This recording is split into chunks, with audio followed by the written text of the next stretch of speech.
बहुत ही सत्कारयोग स्टेज ते विराजमान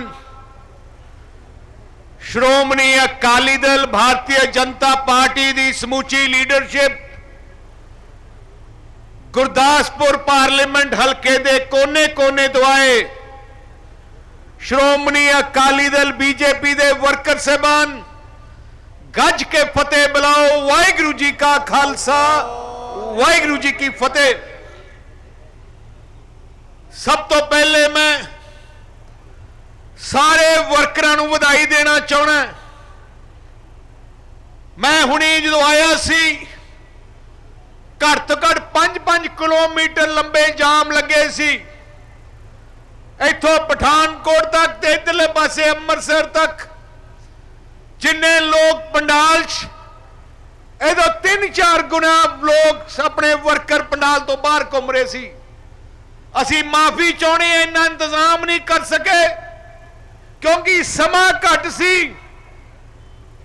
3-4 दिन पहले कांग्रेस ने पूरे पंजाब का इत्थे कट किया ते असी उदों ही फैसला कर लिया असी कल्ले गुरदासपुर जिले का उदों दुगना तिगना वड्डा करके देवांगे। ते मैं देखिया वर्करां जिन्ना जोश है, वर्करां पूरा करंट है। श्रोमणी अकाली दल के वर्करां का मुकाबला कोई हिंदुस्तान की पार्टी के वर्कर नहीं कर सकते। श्रोमणी अकाली दल एक जुझारू सूरमिया की पार्टी है। श्रोमणी अकाली दल ते भारतीय जनता पार्टी का बड़ा लंबा संबंध है, भरावां वांगू संबंध है, 9 मास का रिश्ता है। ते साडी एक ऐसी अलायंस है जिहदे विच अज तक कोई तरेड़ नहीं पई क्योंकि श्रोमणी अकाली दल के मुखी बादल साहब की सोच कि पंजाब विच आ जिहड़ी अलायंस है भाईचारक सांझ लियाउंदी है, पंजाब में तरक्की लियाउंदी है ते पंजाब की अमन शांति लियाउंदी है। अज गुरदासपुर का इलेक्शन है, नवी सरकार पंजाब च 6 महीने हो गए सरकार नूं। आ कैप्टन की सरकार एक झूठ ते बनी सरकार सी, एक ड्रामा कीता सी। मैनू कांग्रेसी इलेक्शन तो पहले मिले ते मैनू कहा किसी ने कांग्रेस लीडर ने वड्डे ने कि एक असी किसी हालत च इलेक्शन जितना है भावें सानू वड्डे तो वड्डा झूठ बोलना पे। कहते जे असी इलेक्शन एक हार गए जिवें अज किसान अखबारां च आ रहे हैं कि गरीब किसान ने आत्महत्या की है। कहता असी इन्ने कर्जे हो गए फिर अखबार च आया करूंगा कि इस कांग्रेस के MLA ने आत्महत्या कर दी, इस कांग्रेस के जिले प्रधान ने आत्महत्या कर दी। ताइयों तुसी देखे इन्होंने ऐजे वादे किए, एडे वड्डे झूठ किए कि कई अकाली दल के वर्कर भी गुमराह हो गए। मैनू कई अकाली दल के वर्कर मिले जो मैं पिंडां च गया, एक बुजुर्ग मिलया मैनू कहन लग्या प्रधान साहब मैं माफी चाहना, मैथों बड़ा पाप होया। मैं क्या की होया?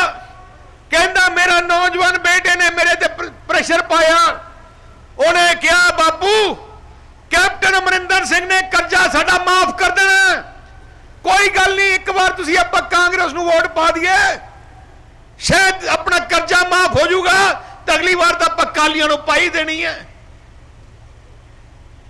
नौजवान कई कह लगे बुजुर्गों नूं कि कहती असी वोट पा दिए कांग्रेस नूं, कैप्टन ने लिख के दिता मैं घर घर नौकरी दूंगा, देना कुछ नहीं ते हुण मुकर गए।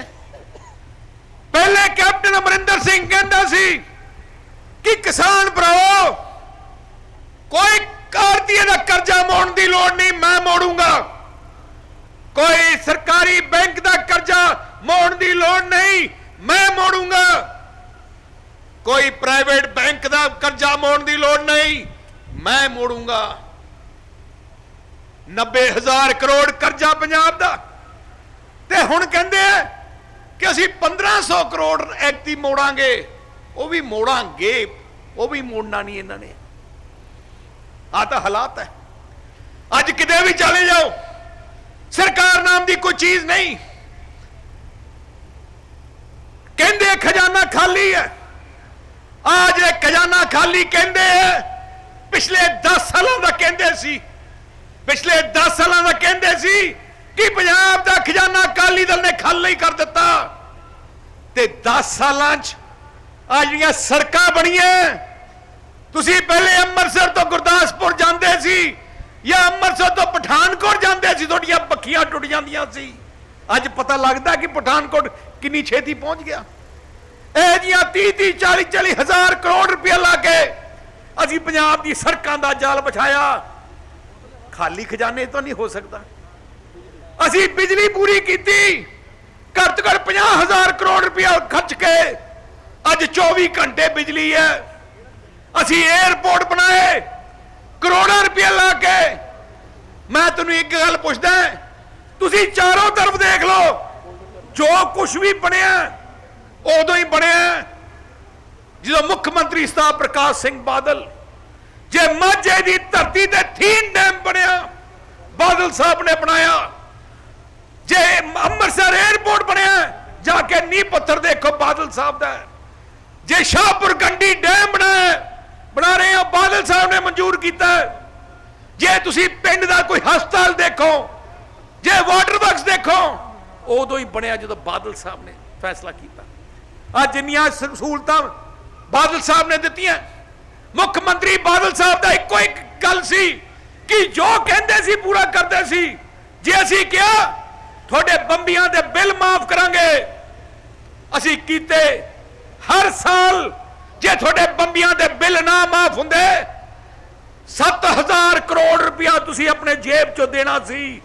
हर किसान दे जेब चों 70,000 रुपया साल का निकलना सी, जिहड़ा असीं तुहानूं मुफ्त करता इन्ने साल। जे असीं क्या गरीब नूं आटा दाल देना है, असीं पहले ही कैबिनेट मीटिंग फैसला करके देना शुरू किया। आज ये शगन स्कीम है। आज जिहड़ियां दूजियां लड़कियां नूं साइकिल सी, जिम सी, खेडां दा समान सी, भावें कबड्डी सी, भावें आप तुहाडे सेवा केंद्र खोले, मैं कहना किन्नियां चीज़ां लिखा दिओ, ते अज सारा कुछ ही बंद हो गया। जदों दी सरकार आई है, एक बजुर्ग नूं पंजाब नूं पेंशन नहीं मिली, एक लड़की की शादी च 1 रुपया शगन नहीं आया। जदों दी सरकार नवीं आई है, एक थोड़ियां आटा दाल बंद कर दी। आटा क्योंकि सेंटर की सरकार मुफ्त दिंदी है, उहदे करके सेंटर की सरकार दिंदी है तो दे ही जांदे आ, पर आटा बंद कर दिता। एससी स्कॉलरशिप, एससी बच्चों को जो स्कॉलरशिप देंदे सी 600 करोड़ रुपया हर साल, वो भी बंद कर दिता। बीसी भाईचारे को 200 यूनिट बिजली दे देंदे सी, उन्हें बंद कर दिता कैप्टन साहब ने। ते हुण थोड़े ट्यूबलों ते मीटर लाउण लगे है, इन्हें चिट्ठी कर दी है। हुण इलैक्शन करके कैप्टन अमरिंदर ने अपना बयान वापस लिता, कल इलैक्शन करके जो इलैक्शन खत्म हो गया गुरदासपुर का इन्हें मीटर ला देने हैं। आ तो हालात है। इस करके जे तुसी अपने आप नूं बचाउणा है, जे तुसी अपने आप नूं बचाउणा है, जे तुसी पेंशन वापस लियाउणी है, शगन वापस लियाउणा है, खेडां दा समान लड़कियां नूं, बुजुर्गां नूं, माता नूं सहूलतां दिवाउणियां, इस कैप्टन नूं हराउणा बड़ा जरूरी है गुरदासपुर धरती ते। क्योंकि जे हारूगा इहदा हंकार टुटूगा, फिर इहदे दिमाग च अकल च कुछ आऊगा। जे आ ना हारिया तो सोचूगा कि मैं तो आराम ना जित्या, तो फिर काम करने की लोड़ ही नहीं है। इस करके गुरदासपुर वाले पूरे पंजाब की जनता की उम्मीदां थोड़े उत्ते है। तो माझे की धरती है, माझे दे बहादुर सूरमे हर बार अकाली दल के पिंड ते हथ रखते हो। अकाली दल बीजेपी नूं लगातार तुसीं जिताउंदे रहे हो, सानू थोड़े ते मान है। बादल परिवार नूं, अकाली दल नूं, बीजेपी सारिआं नूं थोड़े ते मान है। ते अज सारे पंजाब दे कोने कोने तो इत्थे वर्कर आए हैं। सारिआं नूं बेनती है कि अकाली दल दे सारे वर्कर, बीजेपी दी सारे वर्कर, जिवें जंग लग जाती है छुट्टियां खत्म हो जांदियां, आ थोड़ा वकार है। आपां सारे वर्कर हुण भी पहली 11 तरीक नूं वोटां पा के इत्थों जाना है, इस तो बाद पहले किथे नहीं जाना। ਜਿਹੜਾ ਅੱਜ ਕਾਂਗਰਸ ਦਾ ਉਮੀਦਵਾਰ ਦਿੱਤਾ ਹੈ। ਜਾਖੜ ਸਾਹਿਬ ਨੂੰ ਮੈਂ ਆਪ ਜਾਣਦਾ, ਸਾਡੇ ਗਵਾਂਢ ਵਿੱਚ ਜਾਖੜ ਸਾਹਿਬ ਦਾ ਆਪਣਾ ਪਿੰਡ ਹੈ। ਪਹਿਲੀ ਗੱਲ ਉਸ ਲੀਡਰ ਕਹਿ ਜਾ ਜਿਹੜਾ ਆਪਣੇ ਪਿੰਡ ਚੋਂ ਨਾ ਜਿੱਤ ਸਕੇ। ਜਾਖੜ ਸਾਹਿਬ ਦੇ ਆਪਣੇ ਪਿੰਡ ਦਾ ਸਰਪੰਚ ਸਾਡੀਆਂ ਪਾਰਟੀਆਂ ਦਾ ਹੈ, ਆਪਣੇ ਪਿੰਡ ਦਾ ਸਰਪੰਚ ਨਹੀਂ ਜਿਤਾ ਸਕਦੇ। ਐਮਐਲਏ ਜਾਖੜ ਖੜਾ ਹੋਇਆ ਸੀ, ਇੱਕ ਗਰੀਬ ਐਮਸੀ ਨੇ, ਭਾਰਤੀ ਜਨਤਾ ਪਾਰਟੀ ਦੇ ਗਰੀਬ ਐਮਸੀ ਨੇ ਉਹਨੂੰ ਹਰਾ ਦਿੱਤਾ। ਉਹਦੇ ਬਾਅਦ ਰਾਜ ਲੋਕ ਸਭਾ ਫਿਰੋਜ਼ਪੁਰ ਲੋਕ ਸਭਾ ਖੜਾ ਹੋਇਆ ਸੀ ਇਲੈਕਸ਼ਨ ਚ, ਫਰੋਕ ਸੇ ਗਰੀਬ ਕਾਲੀ ਵਰਕਰ ਨੇ ਉਹਨੂੰ ਫਿਰੋਜ਼ਪੁਰ ਪਾਰਲੀਮੈਂਟ ਤੋਂ ਹਰਾ ਦਿੱਤਾ। ਕਿਉਂ ਹਰਾਉਂਦੇ ਆ? ਆ ਲੀਡਰ ਬਾਰ-ਬਾਰ ਕਿਉਂ ਹਾਰਦੇ ਆ? ਜੇ ਲੀਡਰ ਆਪਣੇ ਵਰਕਰਾਂ ਦਾ ਧਿਆਨ ਨਾ ਰੱਖਣ, ਜਨਤਾ ਦਾ ਧਿਆਨ ਨਾ ਰੱਖਣ, ਜੇ ਲੀਡਰ ਪਿਆਰ ਨਾ ਕਰਨ, ਤਾਈਓ ਲੋਕ ਉਹਨਾਂ ਨੂੰ ਵੋਟਾਂ ਨਹੀਂ ਪਾਉਂਦੇ। ਤੁਸੀਂ ਜਾਖੜ ਦੇ ਘਰੇ ਵੜ ਕੇ ਦੇਖੋ, ਕੋਈ ਵਰਕਰ ਕਾਂਗਰਸ ਦਾ ਜਾਖੜ ਦੇ ਘਰੇ ਨਹੀਂ ਜਾ ਸਕਦਾ। ਉਹਨੇ ਵੱਡੇ ਵੱਡੇ ਕੁੱਤੇ ਰੱਖੇ ਆ, ਇਹ ਵੱਡੇ ਵੱਡੇ ਤੁਸੀਂ ਦੇਖੋ ਦੇ, ਜਿਹੜਾ ਮੈਂ ਕਹਿੰਦਾ ਕਈ ਵਰਕਰਾਂ ਨੂੰ ਤਾਂ ਕੁੱਤਿਆਂ ਨੇ ਵੱਢ ਛੱਡਿਆ। ਇਸ ਕਰਕੇ ਮਾਝੇ ਵਾਲਿਓ ਤੁਸੀਂ ਪੰਗਾ ਨਾ ਲਿਓ, ਕਿਤੇ ਗਲਤੀ ਨਾ ਉਧਰ ਚਲੇ ਜਾਓ ਤੇ ਉੱਥੇ ਦੇਖਿਓ ਕੁੱਤੇ ਨਾ ਢਾਏ ਹੋਏ। ਇਸ ਕਰਕੇ ਮੈਂ ਬੇਨਤੀ ਕਰਨਾ, ਇੱਕ ਅਗਰੀ ਅਸ਼ਲਾਰੀਆ ਸਾਹਿਬ ਹੈ, ਆ ਮੇਰਾ, ਮੈਂ ਤੁਹਾਨੂੰ ਦੱਸਾਂ, ਮੇਰਾ ਬੇਲੀ ਹੈ, ਫਰੈਂਡ ਹੈ ਪੂਰਾ, ਬਹੁਤ ਲਗਾਤਾਰ ਇੱਥੋਂ ਤੁਹਾਡੀ ਸੇਵਾ 'ਚ ਲੱਗਿਆ ਰਿਹਾ। ਪਿਛਲੇ 10 ਸਾਲ ਦਾ ਮੈਂ ਦੇਖ ਰਿਹਾ ਗੁਰਦਾਸਪੁਰ ਹਲਕੇ 'ਚ ਤੁਹਾਡੀ ਸੇਵਾ 'ਚ ਲੱਗੇ। ਚੌਹਾਨ ਪਿੰਡ ਹੈ, ਉੱਥੋਂ ਦਾ ਰਹਿਣ ਵਾਲਾ, ਫਰੀडम ਫਾਈਟਰ ਦੇ ਬਜ਼ੁਰਗ ਸੀ, ਦੇਸ਼ ਦੀ ਲੜਾਈ ਲੜਦੇ ਰਹੇ, ਆਜ਼ਾਦੀ ਦੀ ਲੜਾਈ ਲੜਨ ਵਾਸਤੇ ਦੇ ਬਜ਼ੁਰਗਾਂ ਨੇ ਲੜਾਈ ਲੜੀ। ਉਹਦੇ ਬਾਅਦ ਮੈਂ ਦੇਖ ਰਿਹਾ ਸੀ ਅਖਬਾਰ ਵਿੱਚ ਲਿਖਿਆ ਕਿ ਆਮ ਆਦਮੀ ਪਾਰਟੀ ਨੇ ਫੌਜੀ ਦਿੱਤਾ, ਇਸ ਕਰਕੇ ਫੌਜੀਆਂ ਦੀ ਵੋਟ। ਕੋਈ ਕਹਿੰਦਾ ਕਿ ਅਸੀਂ ਆਹ ਕੈਂਡੀਡੇਟ ਦਿੱਤਾ ਕਿ ਇਹਦਾ ਆਹ ਕਾਰਨ ਹੈ, ਪਰ ਮੈਂ ਤੁਹਾਨੂੰ ਸਲਾਰੀਆ ਕੋਲੇ ਸਾਰੀਆਂ ਹੀ ਖੂਬੀਆਂ, ਆ ਰਾਜਪੂਤ ਵੀ ਹੈ ਤੇ ਸਿੰਘ ਵੀ ਹੈ। ਸਵਰਨ ਸਿੰਘ ਸਲਾਰੀਆ ਨਾਲੇ ਕਿਸਾਨ ਵੀ ਹੈ, ਨਾਲੇ ਫੌਜੀ ਵੀ ਹੈ, ਨਾਲੇ ਵਪਾਰੀ ਹੈ। ਆ ਸਲਾਰੀਆ ਸਾਹਿਬ ਦੀ ਆ ਜਿਹੜੀ ਸਿਕਿਉਰਿਟੀ ਗਾਰਡ ਕੰਪਨੀ ਹੈ, ਹਿੰਦੁਸਤਾਨ ਵਿੱਚ ਸਭ ਤੋਂ ਵੱਡੀ ਕੰਪਨੀ ਸਿਕਿਉਰਿਟੀ ਗਾਰਡ ਜਿਹੜੇ ਹੁੰਦੇ ਆ ਬੈਂਕਾਂ ਦੇ ਖੋਟ ਬਾਹਰ ਲੱਗੇ ਹੁੰਦੇ ਆ, ਇਹਨਾਂ ਦੀ ਕੰਪਨੀ ਹੈ, ਜਿੱਥੇ 65,000 ਨੌਜਵਾਨਾਂ ਨੂੰ ਨੌਕਰੀ ਦਿੰਦੇ ਆ। ਇਹਨਾਂ ਕੋਲੇ ਇਹਨਾਂ ਦੀ ਕੰਪਨੀ ਵਿੱਚ 65,000 ਲੋਕੀ ਨੌਜਵਾਨ ਕੰਮ ਕਰਦੇ ਆ। ਤੇ ਮੈਂ ਸਲਾਰੀਆਂ ਨੂੰ ਕਿਹਾ, ਸਲਾਰੀਆ ਤੈਨੂੰ ਵੋਟ ਪਾ ਦੇਣੀ ਹੈ, 10,000 ਘੱਟ ਤੋਂ ਘੱਟ 1,000 ਮੁੰਡਾ ਇੱਕ ਅਸੈਂਬਲੀ ਹਲਕੇ ਦਾ ਆਪਣੀ ਸਿਕਿਉਰਿਟੀ ਕੰਪਨੀ 'ਚ ਜ਼ਰੂਰ ਪਾਈ। ਜਗਾਰਾ ਛੱਡ ਤੇ ਆ ਕਹਿੰਦਾ ਮੈਂ ਵਾਅਦਾ ਕਰਦਾ ਕਿ ਤੁਸੀਂ ਮੈਨੂੰ ਮੌਕਾ ਦਿਓ 1,000 ਇੱਕ ਹਲਕੇ ਤੋਂ, ਇਹਦਾ ਮਤਲਬ 9,000 ਨੌਜਵਾਨ ਸਿਕਿਉਰਿਟੀ ਕੰਪਨੀ ਵਿੱਚ, ਜਿੱਥੇ ਮਤਲਬ ਕਾਫੀ ਵੀ ਪੈਸੇ ਮਿਲਦੇ, ਬਹੁਤ 18-20,000 ਸੈਲਰੀ ਦੇ ਨਾਲ ਕਹਿੰਦਾ 18-20,000 ਸੈਲਰੀ ਹੈ। ਮੈਂ ਤਾਂ ਫਿਰ ਸਾਡੇ ਜਥੇਦਾਰ ਵੀ ਲੱਗ ਜਾਣਗੇ ਤੈਨੂੰ। ਮੈਂ ਆਈ ਕਹਿਣਾ ਚਾਹਣਾ, ਪਹਿਲੀ ਗੱਲ ਤਾਂ ਤੁਹਾਡਾ ਧੰਨਵਾਦ ਕਰਨਾ ਚਾਹਣਾ ਯਾ ਤੁਹਾਡਾ ਮੁਕਾਬਲਾ ਨਹੀਂ। 11 ਵਜੇ ਤੇ ਬੈਠੇ ਅੱਜ 5 ਘੰਟੇ ਹੋ ਗਏ। ਮੈਨੂੰ ਇੱਕ ਗੱਲ ਮੈਂ ਹੱਸ ਰਿਹਾ ਸੀ, ਮੈਂ ਕਿਹਾ ਅਕਾਲੀ ਦਲ ਦੇ ਵਰਕਰਾਂ ਨੂੰ ਆਪੋਜੀਸ਼ਨ ਜ਼ਿਆਦਾ ਕਰੰਟ ਆਉਂਦਾ ਹੈ। ਜਦੋਂ ਸਰਕਾਰ ਹੁੰਦੀ ਉਹਦੇ ਢਿੱਲੇ ਹੋ ਜਾਂਦੇ ਆ, ਜਦੋਂ ਸਰਕਾਰ ਨਹੀਂ ਹੁੰਦੀ, ਹੁਣ ਦੇਖੋ ਸਾਰਿਆਂ ਦੇ ਚਿਹਰਿਆਂ ਤੇ ਰੌਣਕ ਐ ਕਾਇਮ ਹੋਏ ਹੈ, ਐ ਪੂਰਾ ਕਾਇਮ ਹੋਇਆ। ਮੈਂ ਇੱਕ ਗੱਲ ਕਹਿਣਾ ਚਾਹਣਾ, ਵਿਨੋਦ ਖੰਨਾ ਜੀ ਜਦੋਂ ਪਹਿਲੀ ਵਾਰ ਆਏ, ਮੈਨੂੰ ਯਾਦ ਹੈ ਚੰਡੀਗੜ੍ਹ ਮੈਂ ਤੇ ਬਾਦਲ ਸਾਹਿਬ ਬੈਠੇ ਸੀ, ਵਿਨੋਦ ਖੰਨਾ ਜੀ ਨੂੰ ਬੀਜੇਪੀ ਨੇ ਖੜਾ ਕੀਤਾ। ਉਦੋਂ ਮੈਨੂੰ ਉਮੀਦ ਨਹੀਂ ਸੀ ਕਿ ਵਿਨੋਦ ਖੰਨਾ ਜੀ ਪੂਰਾ ਟਾਈਮ ਲਾਉਣਗੇ, ਪਰ ਮੈਂ ਦੇਖਿਆ ਵਿਨੋਦ ਖੰਨਾ ਜੀ ਨੇ ਜਿੰਨੀ ਸੇਵਾ ਕੀਤੀ, ਜਿੰਨੀ ਉਹਨਾਂ ਨੇ ਇੱਥੇ ਵੱਡੇ ਵੱਡੇ ਪ੍ਰੋਜੈਕਟ ਕੀਤੇ, ਆ ਜਿੰਨੇ ਪੁਲ ਹੈ ਵਿਨੋਦ ਖੰਨਾ ਜੀ ਨੇ ਬਣਾਏ। ਮੈਂ ਜਦੋਂ ਕੈਬਨਿਟ ਦਾ ਸੈਂਟਰ ਦਾ ਵਜ਼ੀਰ ਸੀ, ਮੇਰੇ ਨਾਲ ਵਿਨੋਦ ਖੰਨਾ ਜੀ ਵੀ ਵਜ਼ੀਰ ਸੀ, ਤੇ ਮੈਨੂੰ ਯਾਦ ਹੈ ਉਹ ਹਰ ਮਹਿਕਮੇ ਜਾ ਕੇ ਕਹਿੰਦੇ ਸੀ ਮੇਰੇ ਗੁਰਦਾਸਪੁਰ ਵਾਸਤੇ ਆ ਚਾਹੀਦਾ, ਮੇਰੇ ਗੁਰਦਾਸਪੁਰ ਵਾਸਤੇ ਆ ਹੀ ਚਾਹੀਦਾ। ਤੇ ਅੱਜ ਉਹ ਆਪਣੇ ਵਿੱਚ ਨਹੀਂ। ਬਹੁਤ ਜ਼ਿਆਦਾ ਦੁੱਖ ਹੈ, ਕਿਉਂਕਿ ਇਹ ਜਿਹਾ ਭਰਾਵਾਂ ਵਾਂਗੂ ਸੰਬੰਧ ਬਣ ਗਿਆ ਸੀ।